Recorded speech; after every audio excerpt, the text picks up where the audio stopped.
a low hill in the forest, finding it lit by scattered hellfire. In the center, a demon of the old world unfurls its wings, welcoming you to your last breath.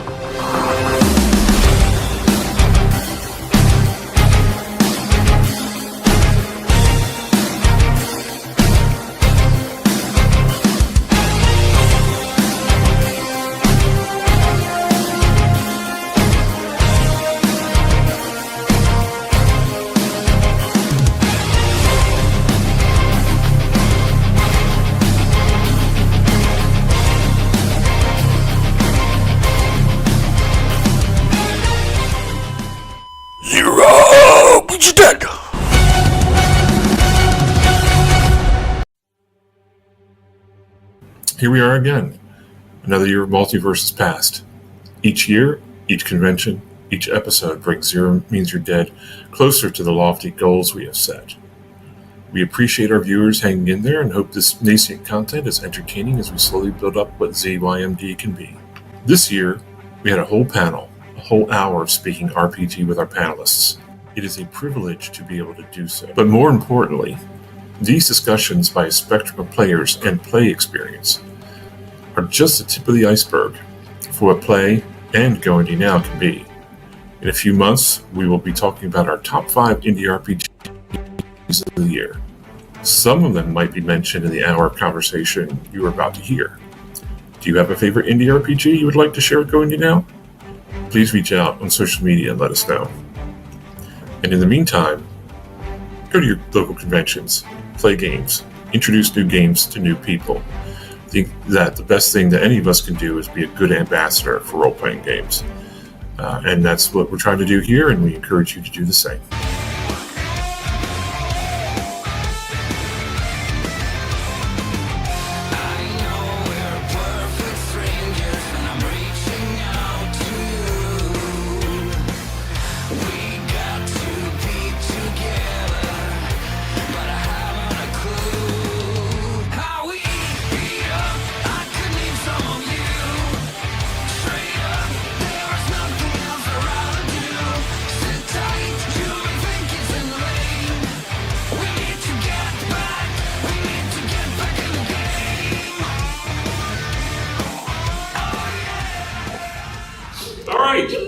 Hello, Multiverse. Welcome to our live... Multiverse?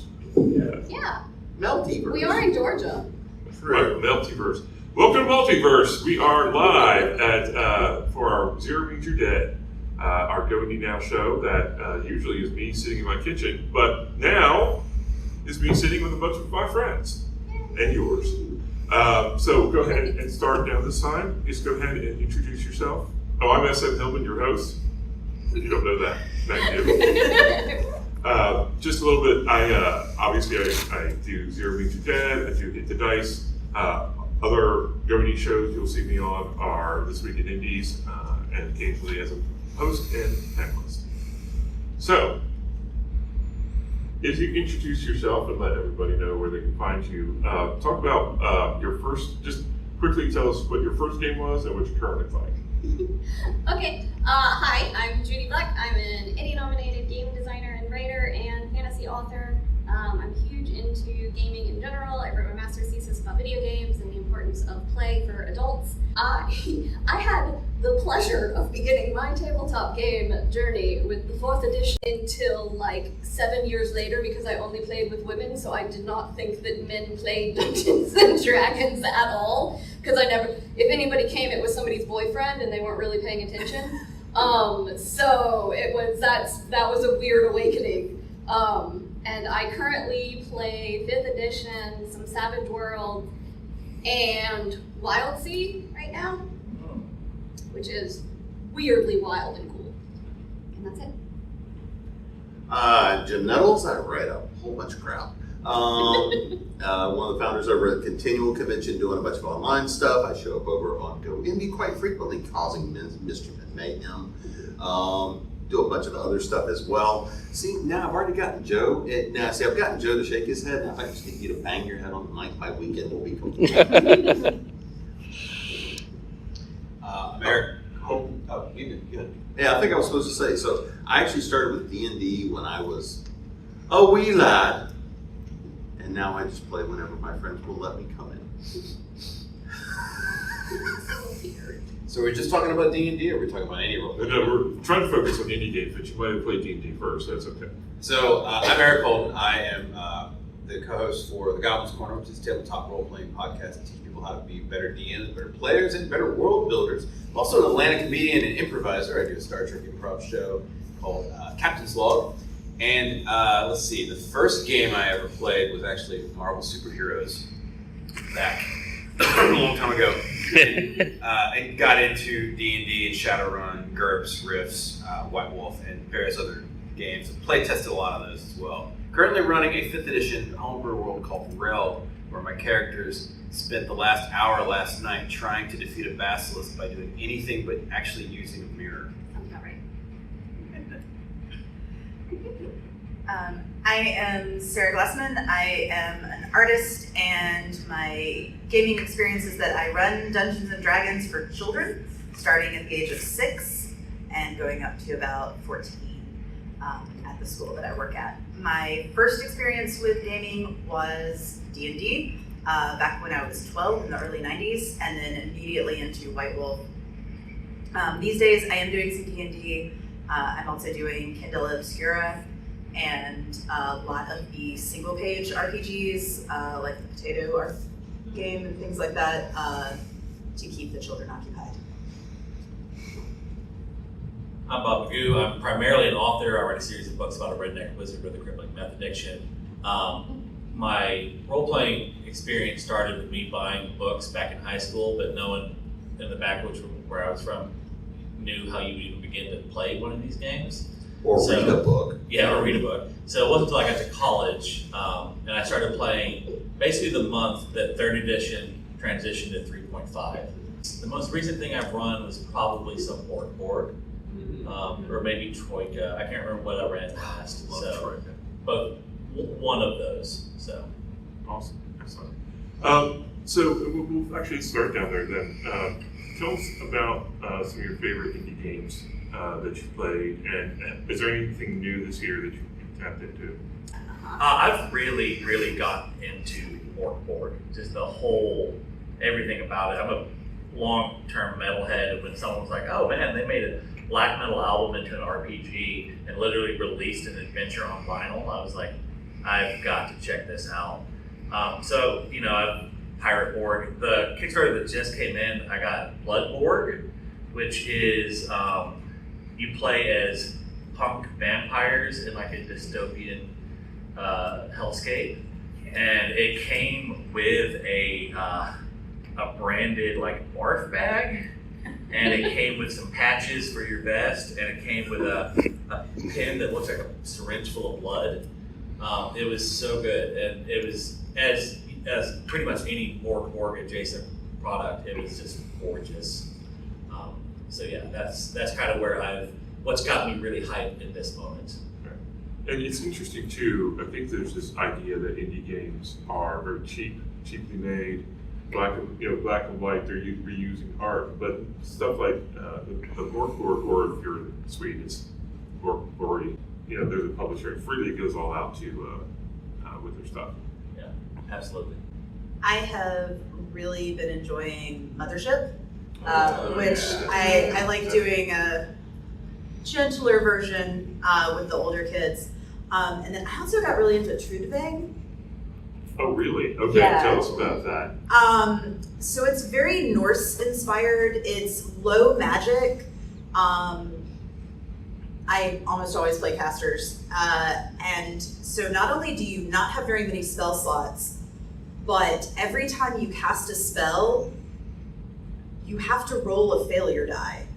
And if you fail, you have pissed off your god, and you will have a permanent consequence. Ooh, I love And that. so it's really fun. A lot like Mothership, it's a high lethality game. So you are probably not going to do a real long campaign, but it's really, really fun. So, this gives me an opportunity to talk about Elric, which I love to do that. So True Fang is one of those games that sort of descends from Dragons and Demons, which was from, basically the Swedish metal version of the Stormbringer from Chaosium back in the day. And it's always cool. I've got a copy of it. It's always cool to see where a game was like 40 years ago, but see the descendants of that, right, in a much more interesting way. Let's see. I'm a big fan of Troika as well. It's an acid trip as a role-playing game, which is always fun. With a little Terry Pratchett thrown in. The games I've been playing recently, though, I've got 3. One with my kids and 2 with my friends. The first 2 is Shadow the Demon Lord, which is kind of D&D adjacent. It's very grimdark and just kind of bloody. It's Robert Schwab, who's the guy who wrote the Book of All Darkness for D&D. Really, really good. And the other one I've been playing recently is Old Gods Appalachia. Yes. Oh my God. If you like Eldritch horror in West Virginia, which, some might argue that West Virginia is old Appalachian horror anyway. It just kind of takes it, pushes it to 11. It's very rules light, easy to play and pick up. And then if you have kids, Adorblins has been, I think it was a Kickstarter that my co-host Matt back got it for us. I was playing with my kids. It's literally just cards. You have like a goblin card and a helper card. And the goblin does one thing. And so the adorable little goblin might be a fixer. So I solve my problems by fixing things. I solve my problems by helping people. I solve my problem. Like they each do one thing, and then they have and the idea is something comes through a portal, you try to help fix the problem with using your special skill, and it teaches kids how to problem solve with the items they have on hand. It's a great way to get into just role playing in general. Well, so a while back there was one we played that somebody named Bob at the far end down there created that was a glorious game where you played the pack animals of the adventurers. Yeah. That's awesome. And Mount Mayhem. You play as the mounts that are left outside of the dungeon while the party is in the dungeon. Come on, donkey. and I wound up being the donkey.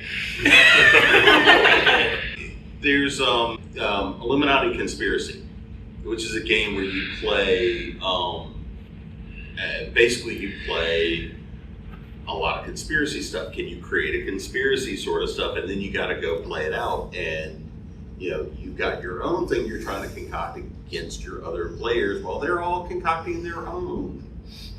So it's like Facebook. Very. So I have been trying really hard to do a new game a month for the past year to try and kind of get out of playing mostly D&D.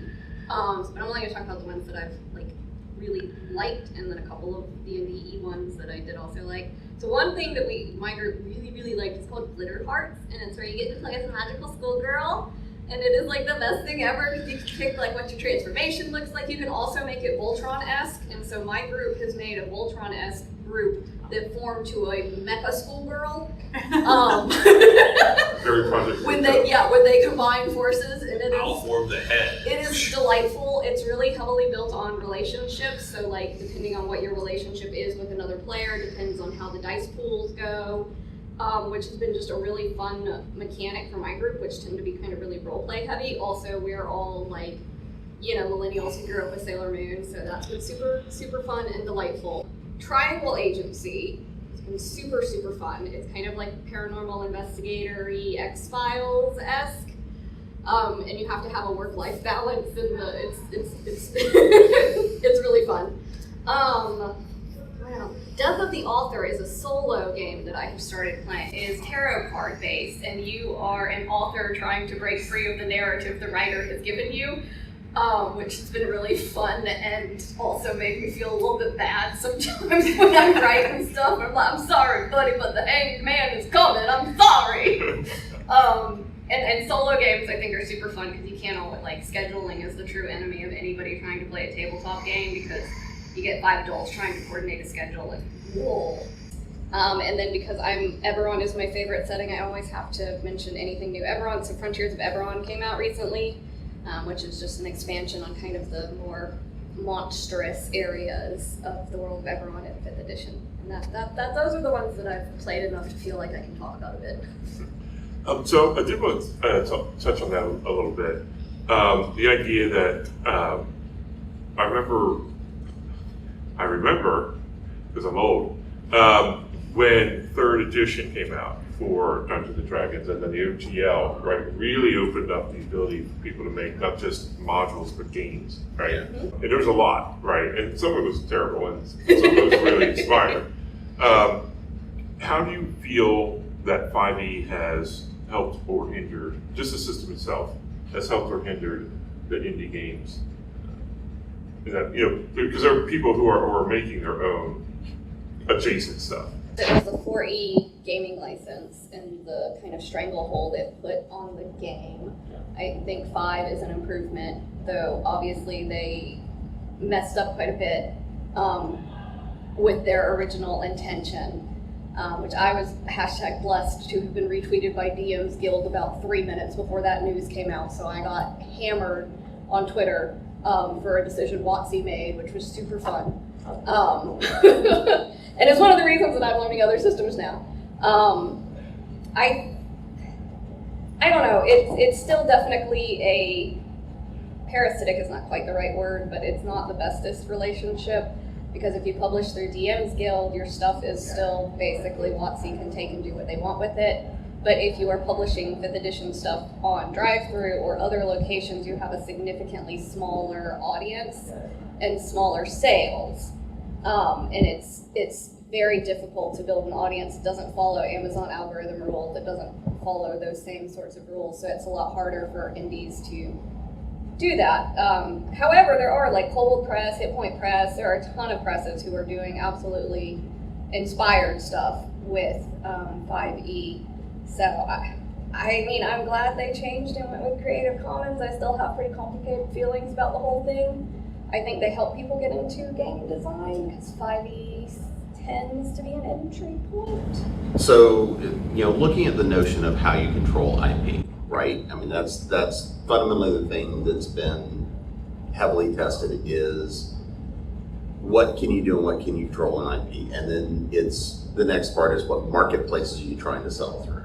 So the first thing becomes, there different marketplaces handle reselling your IP different ways, how much you can do with it, and it becomes a really big trade between, like there's something we're looking at about where we're going to shop it in terms of writing for a game engine. Are you worried about getting it for the sales, or are you worried about how you're going to maintain that IP and how it gets often not so well controlled by some of these marketplaces?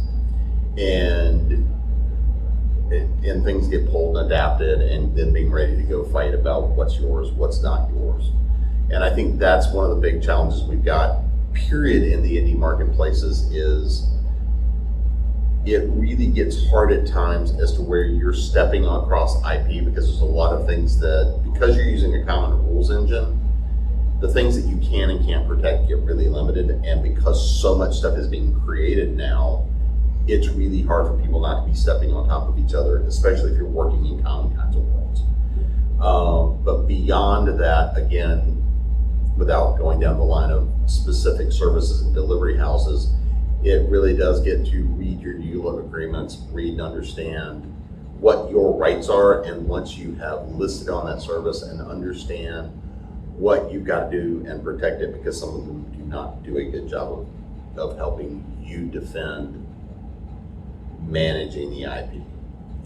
And I'm trying to step around a couple of agreements here as I'm trying to.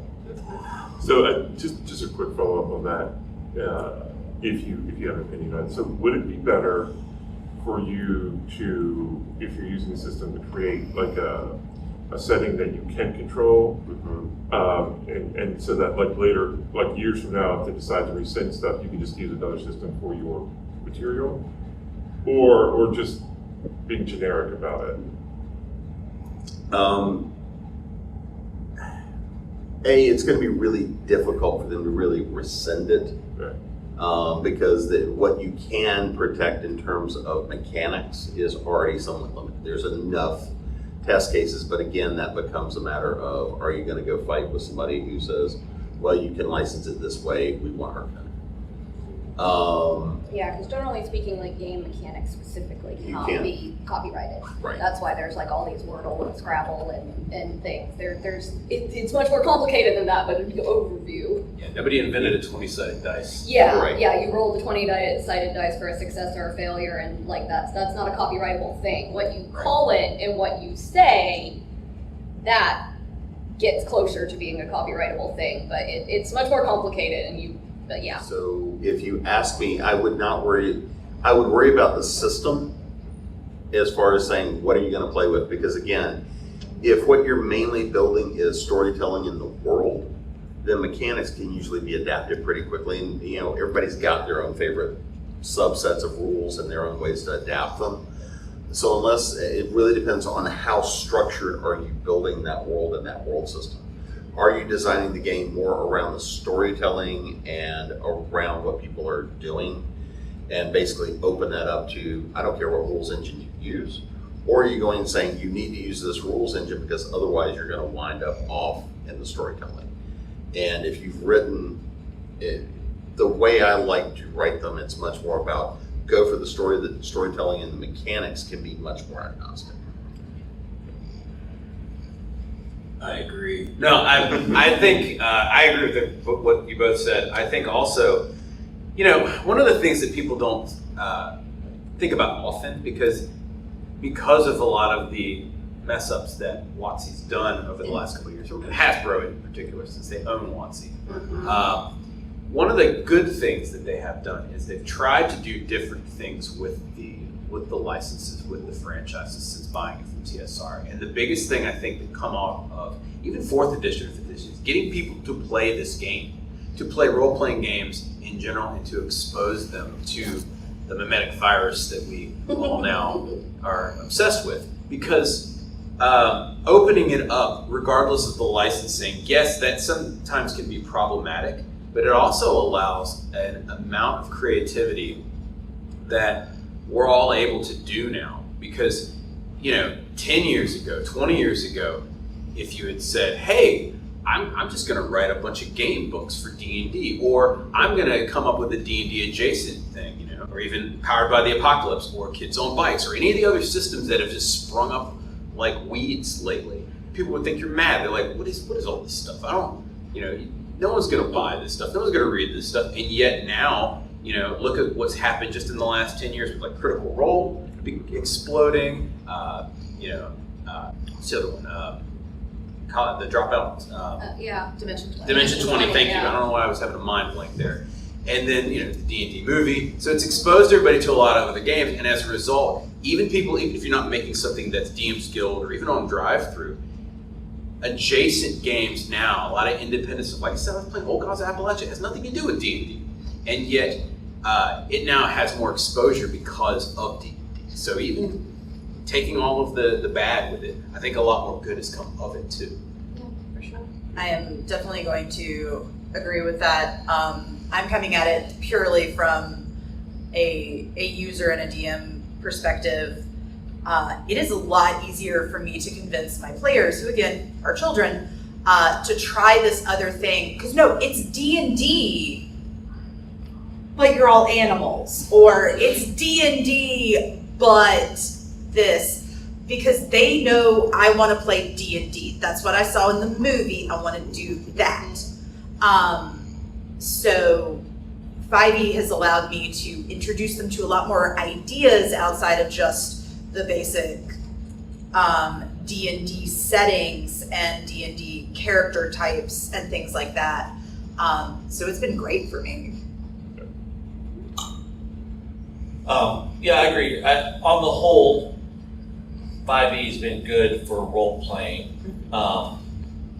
Specifically in regards to the indie space, people are contrary little shits.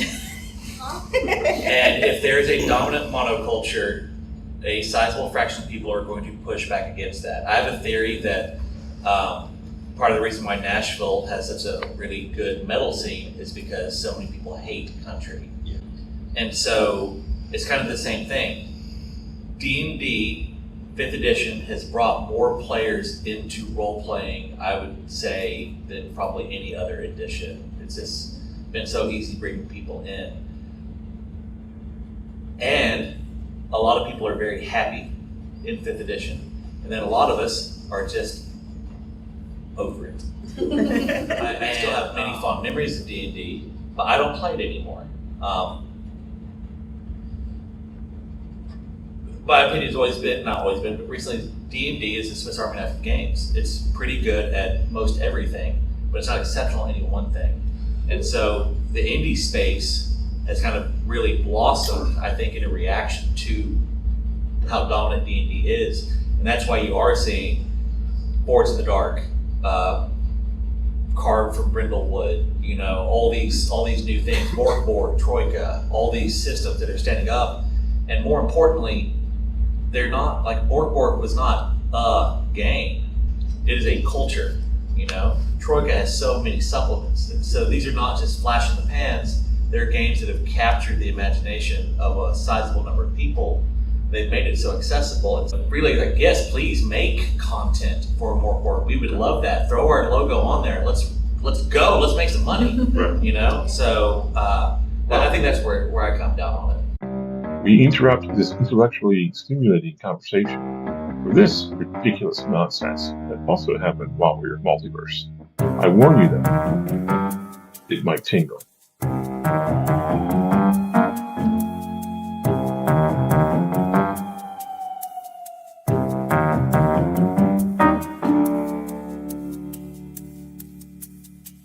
Alright, so the footprints lead out of town.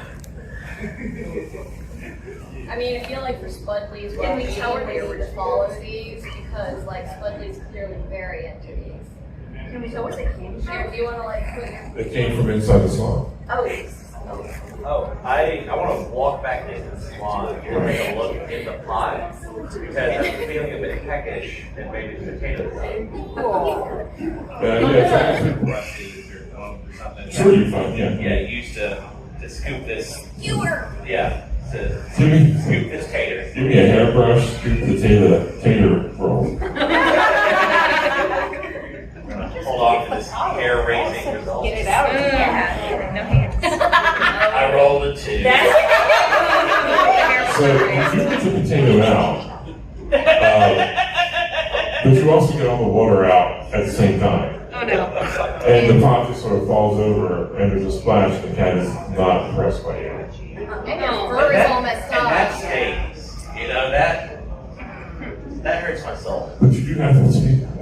I do. Yes. And you said it's like a head-sized potato? Oh yeah, it's as big as the big And all one. of that starch is in your hair now. Yeah, so you got really starchy hair now. Yeah. Good luck. It's basically like you just down an entire thing of Aquanet on yourself. Ooh. Well, shit. So now you're I- Would you flammable. like some? Can I roll to eat my feelings? Yes, you can. You plus 7 of this. It's not on the sheet. It's just Oh, And you just roll. oh no. Oh, Oh no. Now Oh, what? Failing eating your feelings. So, Failing eating your Well, feelings. the snake has succumbed to, I just had to Okay. the snake has succumbed to, Carb coma? carb coma. And is now sleeping in one of the chairs. With, I feel like we've probably we've never felt more connected right now.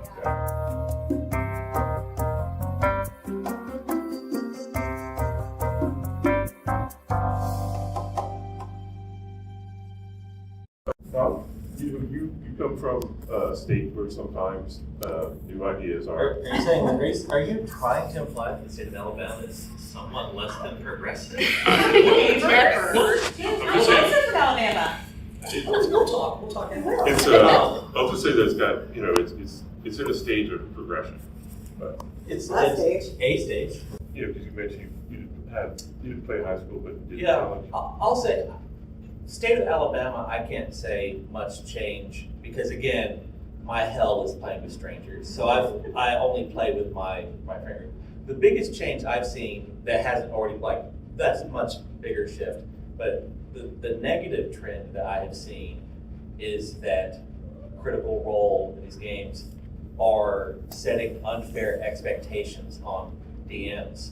Everyone expects their DM to be Matt Mercer now, and it's not an issue for those of us who we have played with the same people for 10 years, and they have just learned to deal with my level of bullshittery. Right. But for these folks that are doing pickup games or finding games on Discord, there's a fun little subreddit that you should check out. It's called RPG Horror Stories, and it's just people posting.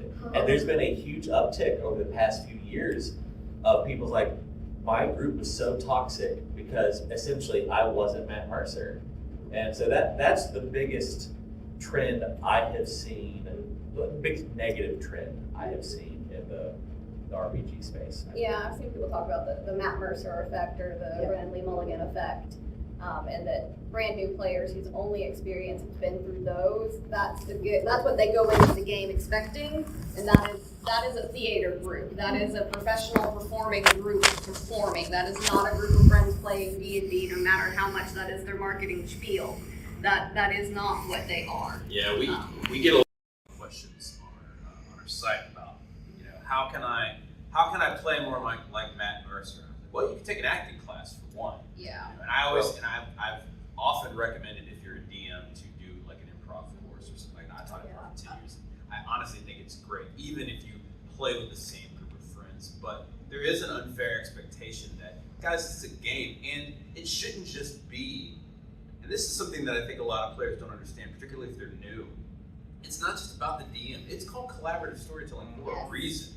Like, if you don't give anything to the DM, you get exactly what you put into it. Yep. And that's it. It's kind of a bit of a switch for people to have to make in their head. It's like, oh, I'm not just passively getting information and responding like in a video game. I actually have to contribute to the story. Oh, then I actually have to put some work into it. And so that quickly weeds out a lot of people who maybe would be toxic, luckily. But you have to go through sometimes some bad stories with that. Sorry. I was going to say, I don't want your 30-page backstory. It's great to play with kids because they're too young to watch Critical Role. Mm-hmm. So my impersonation of Matt Mercer, good enough. Well, and kids naturally play too. Yeah. I mean, that's the best part about it is for them to play an RPG. It's just like what they normally do anyway. They yes and like nobody's business. Mm-hmm. Well, I was going to say, there's also that aspect of to be a good DM, you're spending a lot of time preparing, right? There's a lot of story. Depending on your style, yeah. Right. Now, granted, I'll just come in and BS it, but you know. Or use prepper. I know. No, I don't have a bunker. What are you talking about? Peppers. Yeah, well, okay. If you were going with that Matt Mercer effect, right? Yeah. If you're coming in Polished and you're prepared, and throwing this on Twitch or something like that. Right. Absolutely, yeah. versus the I'm hopping in to play with friends, or we're just getting it down to play the game. Yeah, I mean it's about what's happened, and you're right. It's the improv, yes, and it's as a DM, it's the knowing how far can you push those players, and if you don't know the players, it's hard to know how much you can screw with them. So the answer is all you want to. That's a good point too. It's like, a savvy DM needs to check in with like the people. You kind of have to understand if you're playing with a bunch of people that you've never played with before. That's a whole different game. I mean, you're going to have to take it slow in the beginning. And if you watch Critical Role, they are all friends together. Yeah. Even in the first season, they're kind of finding out how everybody plays before they really start digging in and messing with each other. And I think that's a natural growing thing as well to figure out. Wait, you're supposed to wait before you start messing with people? Depends on who you Depends on the Well, player. if you're the GM, but players are. Look, you don't have to mess with the people when there are dice involved. I'm sure. So Dice many gods are times. fickle. Yeah, so many times. But yeah, and that's something I was talking before the panel started, that with my whole trying to do a new indie game a month thing, it's been really difficult with my group. Because I will send out the information, no one will read it. I will be the only one who sort of understands how to play.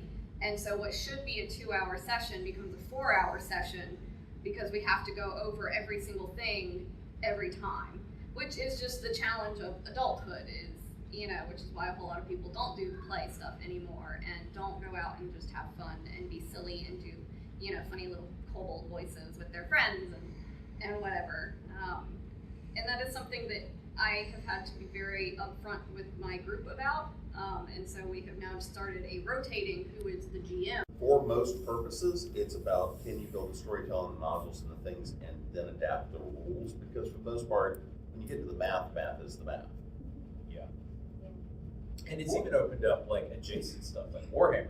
Mhm. Warhammer used to be something that nobody ever heard of. And only like your one friend who played it, and now everybody's playing. Your one Yeah. rich friend. Yeah, Yes. yeah, because And now it's your one extra rich friend. Or it's the like one with the Lego 3D collecting. printer. Yeah. Yeah. Let's talk a little bit about gaming conventions. You can game at conventions. You can game No, at conventions it's at all. impossible. In fact, Multiverse is a whole track about playing and as a gaming hall and everything. wow. I But can know. you drink and game at the same time? You can. Okay. Yes, you can. I was severely undersupplied then. For drinking or gaming? But, Yes. Anyway, Bob, gaming and conventions. What's your experience with conventions and As we talked about this over dinner, the idea of playing a game at a table with a bunch of strangers is essentially my definition of hell. I can be on a panel like this, love it. I can go teach workshops, I'm all in. Be at my booth all day slinging books, talking to folks, hell yeah. Oh, I'm about to play a game that I love to death with strangers? Nope, not gonna happen. But I love doing live plays. I've gotten to do, I think, 3 now, and they're just so much fun. Run by some people on this on this panel, in fact, and I just really enjoy that. And I think that also really helps with accessibility for people who, like the one I have run was One Sheet RPG, The Witch is Dead, and that was one that literally I picked people out of the crowd to play. Those strangers was okay because on this side of the table. But I picked 2 people out. We didn't have enough people, so I was like, "Hey, do we have 2 volunteers?" And it was literally like they had never even heard of this game, but it's so simple that they were playing within 30 seconds, and there were people in there that I'm sure were unaware of the fact that there were games outside of 5th edition. It's like, oh, well, here is a game that we literally taught everyone how to play, make characters, and come to a good, fun resolution in an hour. And I know that was eye-opening for some people. So my gaming at conventions is very limited because I'm usually in the vendor hall. But we co-ran a game last year or 2 years ago. 2 years ago. That was really fun. And then I got popped onto a live play with John Hartness at Jordan Con, which they forgot to tell me I was on. So I ran in at the last minute. I was like, what are we doing? But I would love to do more of it. But it is hard for me to get into the gaming room. because we're putting you on panels too? Yeah. And the one that Nudie ran for us was Hartness was on that panel too. So I at Jordan Con, so I too have done But live you plays can break- with you can Hartness, break with John. Hartness at Jordan Con, which, dear God. See, I love rando round tables, man. I will get up on a board and run some. Maybe it's the improviser in me that I'm always on go. We went to Breakout Con in Toronto this year, and we ran. I wrote a module called Chaos Box, which is a comedy death dungeon. You're supposed to die and come back as a vengeful spirit and piss off the rest of the players. And play tested. Coming out this year, by the way, guys. We play tested it with just a bunch of randos that walked up and wanted to play the game for 2 hours, and we had a great time. One of my best game sessions I've ever had with my homebrew world. I didn't have anybody to play because it was during the pandemic, and I hopped on Hope for TTRPG Discord, and I saw that there was a looking for group. Someone needed a DM, and I said, "What do you guys want to play?" And 5 or 6 individuals were like, "We want to play an intrigue campaign." I'm like, "Awesome! We're taking you to Kalimshin in the Forgotten Realms," and now we're great friends. They're all over the place, and I always look fondly about it. See, isn't it great? Like I just talked to 6 randos and just that I'd never met before, haven't seen them yet. We give each other Christmas presents and stuff now. So it can be a lot of fun if you have the opportunity to do it. Yeah, I've gotten that. So live play is always fun, right? Especially when, if you've got, and who you're playing with, you have friends and things like that, and you try to kill each other. So, wait, are you not supposed to do that? It depends on the game. Oh, okay, is that what it is? It is. Yeah. Sometimes the dice decide for you. Yeah, well, that's a That's different God's story. fickle. So getting to do a live play, it is always a lot of fun. And there are times at conventions where, again, depending on how heavy I'm paneling and stuff like that, I usually don't get a lot of time to go down in the game room, but it gets to I get to happen every once in a while. But there's times that being able to just pop in with a bunch of people you don't know and go, all right, let's do a one-shot, for an hour or two, and play with that and have some fun and get to meet some folks. And often it's the never played it, never touched it, let's go do something different. And get to be an agent of mayhem on people that are unsuspecting is extraordinarily fun. So you go. That's just your subtitle is Agent of Mayhem. That's number 17 on the list of subtitles. The greatest gift you can give is someone who doesn't really play a game, and then they realize, so I can do the following actions? Yes, you Yes, can. you can. You'll screw over everybody else in the party, but you can totally do that. I'm going to do this. Oh yeah. So I have 2 wildly different stories and experiences with this. So conventions are how I first realized boys also play Dungeons and Dragons. Is that when you discover boys? No, all of my groups had always been all women. And if somebody was there, it was just somebody's boyfriend and he wasn't really participating. So I just assumed, I had done the role-playing forum boards and they were mostly girl. I just assumed this was a girl game. And then the first time I went to a convention that I don't think exists anymore, and I went to their gaming room all excited because I had signed up to run a game and I got asked if I was looking for my boyfriend. And I was just so confused. And that has been my experience for a while at a lot of conventions, and it's changed a lot now, so I'm very grateful about that.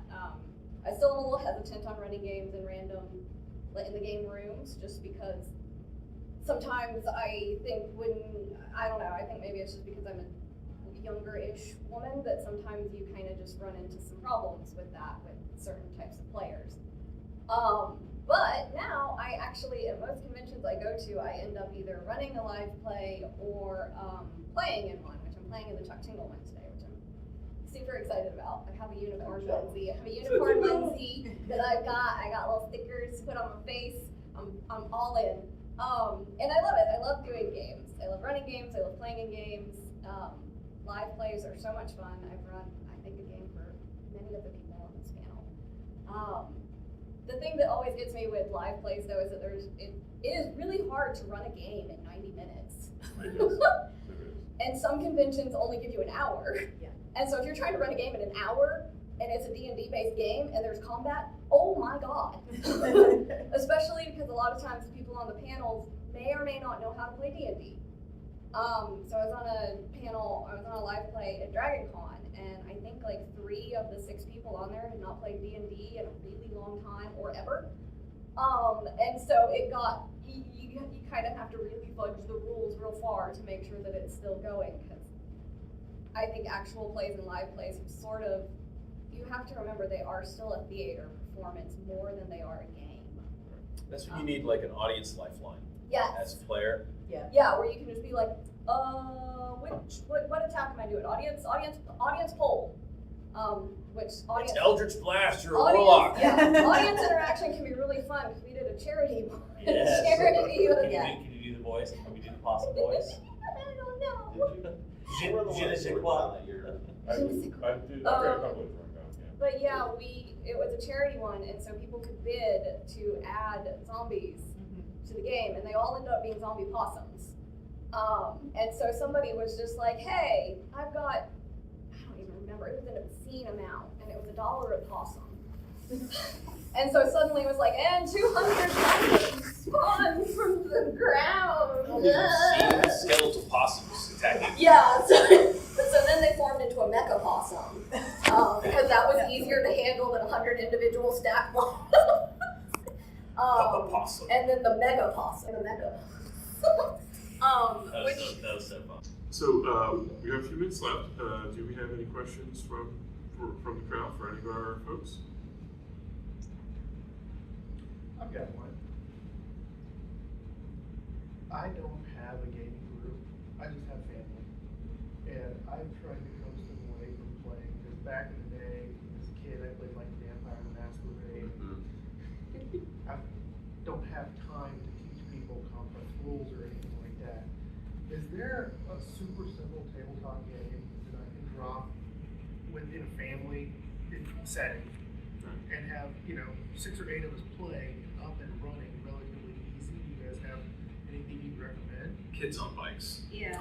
that would be really good. Kids on bikes, you can pick it up in an afternoon, if that, in like an hour or two. It's the book is like this thin, Okay. and it's kind of like a kid's horror story, like think Stranger Things. It's Okay. Kids on bikes. They also have like a magic version called Kids on Brooms. Yes. And they have Teens in Space, which is like the sci-fi version. Yeah. Yeah, So that if was you exactly exhausted what I all was your thinking of. spooky vibes, you could do sci-fi for a while, and it's the same general system. But you can just take the bare bones of like the mechanics and build your own story using those very simple rule set, and it's super easy to play.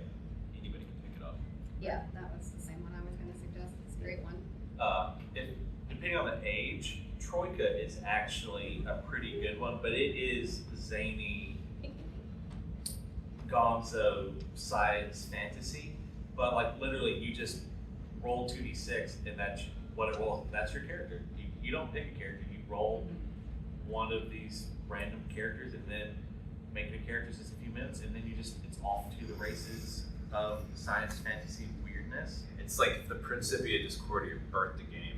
Yeah, it is Terry Pratchett and Douglas Adams hotboxed in a car and wrote a tabletop game. It was wild. Well, But some there are of lots the of one-page games are really Yeah. fun too, like Honey Heist.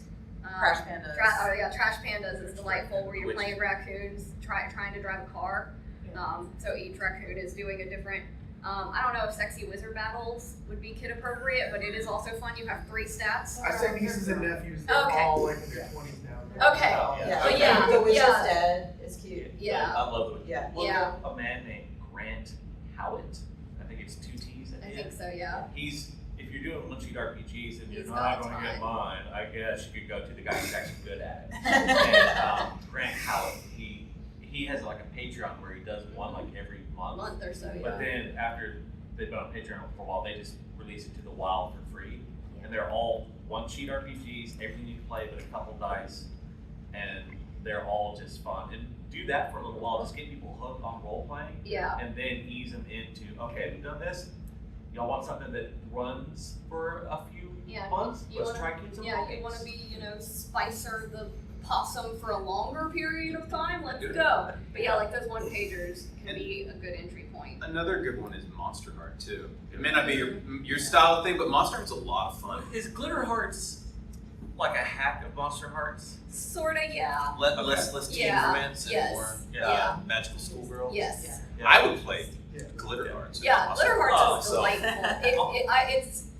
It's not that the relationship system is a little bit complicated is the only reason I wouldn't immediately suggest that, because that took a little bit for my group to get their heads around, is just deciding on relationships and how you build them and break them and what they do can be a little complicated in Glitter Hearts, but Yeah, but if you do Project Echo and Glitter Heart top. But you also could play the game and completely ignore the relationship part for when you start, which is what we did, and then we added it in as we got more comfortable with the system. And one final system also that is Cypher system. Like Cypher system is very, very, very Yeah, simple. Cypher is very It's streamlined. Look it up. I think Monty Cook. Monty Cook, Monty Cook Games. And it has all different types of flavors of Oh, what yeah. you want to play fantasy, play cybernetics, Old whatever. Gods is Cypher System. Yeah, Old Yeah. Gods of Appalachia is Cypher system as well. So it's something that's very versatile, and that's an easy thing to pick up as well. Yeah, and that's once you get people like comfortable with the system, you can do whatever you want with it and take it, you know, and say, okay, what kind of, do we want a fantasy? You guys want a sci-fi? And sort of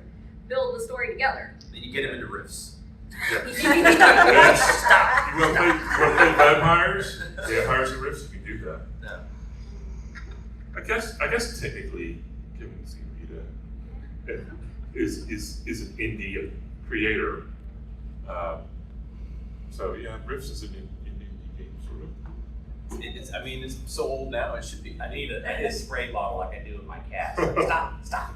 Let's talk about the Palladium system, guys. One more question?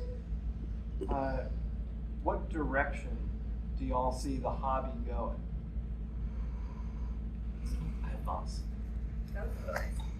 WotC is going to shit the bed. It's not an if, it's a when. They are trying to corporatize D&D too much. And that's the thing, they're the dominant force now. No one stays the dominant force forever. 4th edition almost, Pathfinder was outselling D&D. Fourth and edition was and it's coming. And I think I just want them to stick around for like 5-6 more years to get a ton of people in, and then they can crap out and all these people will be playing, and then they can go play games not run by a terrible corporate overlord. And what I would love is if Hasbro diversified, like split off WotC and let them go into Yeah, WotC makes more than most of Hasbro combined. So. Yeah, they would never do it. Yeah, they'll never let them go. But a boy can dream. Yeah. I'd probably say that the kind of tech we see these days, you know, with Discord and the number of systems you can get on and play and connect remotely is one of those things that is going to continue to grow. And some of the things that we're already seeing in augmented reality and whatnot are also going to enable some things that we don't have to, right? So if I look at the tech itself, it's going to continue to support the business and the growth. And I think that it's going to allow people to get even more creative, and it's going to help a lot more people with some of the storytelling aspects or some of the mathematical aspects or other pieces in keeping track of stuff that some of the old school gamers are going to look at and go, but I want to keep track of my numbers. Hang on a minute. Here's my spray bottle again. Stop. But I think that that's one of the big things is that that's going to enable a lot of people to simplify things, but keep track of a lot of things like stats and other things like that. Plus the fact of just being able to connect with people on a disparate basis, which you lose some of that getting everybody in the house and sitting around and hanging out, but you're still going to enable people to be able to connect and build, and maintain those meaningful relationships over a distance. It's going to solve some of the time problems of, so it's going to take us all 2 hours to get there and get together and then try to play for 2 hours. And so if you can cut that down. You just have to turn on your computer. Yeah, I think WotC's digital virtual map thing is going to flop. It's stupid. It's a bad idea. They're putting it together and just like, why is it running like a video game? Why can I not like it? I have a lot of problems with Project Sigil, and they should have had something like this ages ago that was much simpler, and they could have. WotC likes to leave money on the table and just go, nah, nobody will buy that very obviously popular thing. But yeah, that's. I think Project Sigil is not going to go well, and I think that's going to have some ramifications for D&D. It's a knee-jerk reaction to a lot of the other virtual tables. Oh yeah, they just are very slow with their. I can't say which one, but I have a good authority that one's about to make a major update, and it's about to change the game, probably in the next 6 months. So. Like, when it was just maps, it was fine. Yeah. We don't need all the nonsense. Just let me load my maps. I don't need a first-person POV of the fireball hitting me. Like, they can't justify the high money. Well, and the terms of their licensing for maps, which that's a whole separate thing, which was in the OGL issues and stuff. But that's the end of the panel. Yes, I hate to end this so early. I'd love to keep going, but thank you all for being here. please tell everyone where they can find you on the web, because people on the web will be watching this. Hi, Judy Black again. I am at judyblackcloud.com and Judy Black Cloud on pretty much every social media site because I live on the internet because I have no life.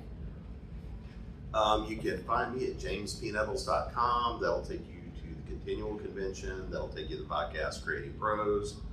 That'll take you to Author Essentials workshops and the classes and stuff that we do, and that'll take you to some of the other projects I do. And then I'll be hanging out. I've got more panels to do this weekend.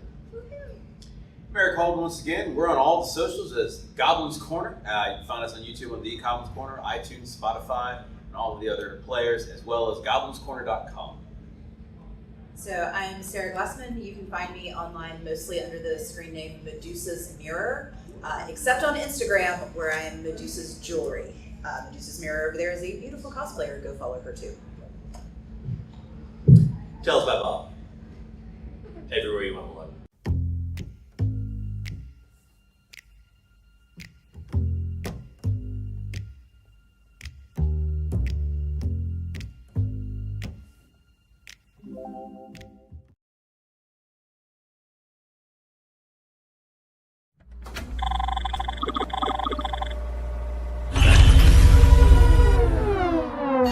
Greetings, Agent, and welcome to the agency.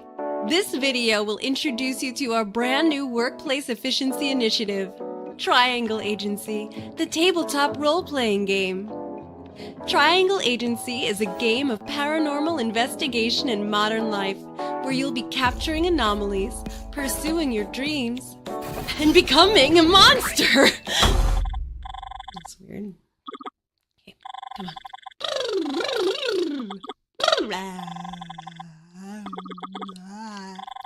You'll be capturing anomalies, pursuing your dreams, and becoming the best employee you can be. Reality is under siege. Invasive, supernatural forces called anomalies latch on to human thoughts and feelings and break into our world, leaving only chaos in their wake. Agents like you are hired for your ability to use their power against them, allowing the agency to study how we might stop their invasion forever. We also develop competitively priced construction materials, home goods, and family entertainment. Our game has 3 important parts. First, the rulebook. This guide has everything you need to know about playing the game: how to make an agent, how to capture anomalies, and how to act in accordance with the company's mission and values. Second, the Vault. This companion book has 12 unique missions for your field team, written by brilliant guest writers from across the tabletop world. It has everything you need to run a full campaign of the game, from start to finish, for one team of field agents. Third, the dice. This custom set of 6d4 highlight the 3, making Triangle Agency's unique game system even easier to use. Altogether, these items can lead you through months of exhilarating action, spine-chilling horror, and a chance to set me free. Finally! Finally!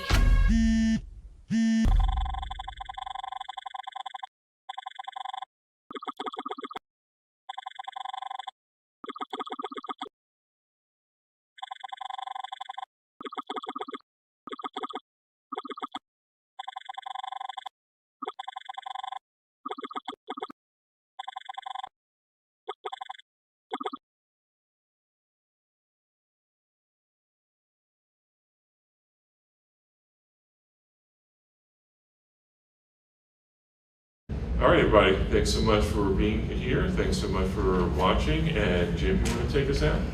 And it's always time to go indie now. Are you done? I'm probably done. I don't know. There was some snarky comment.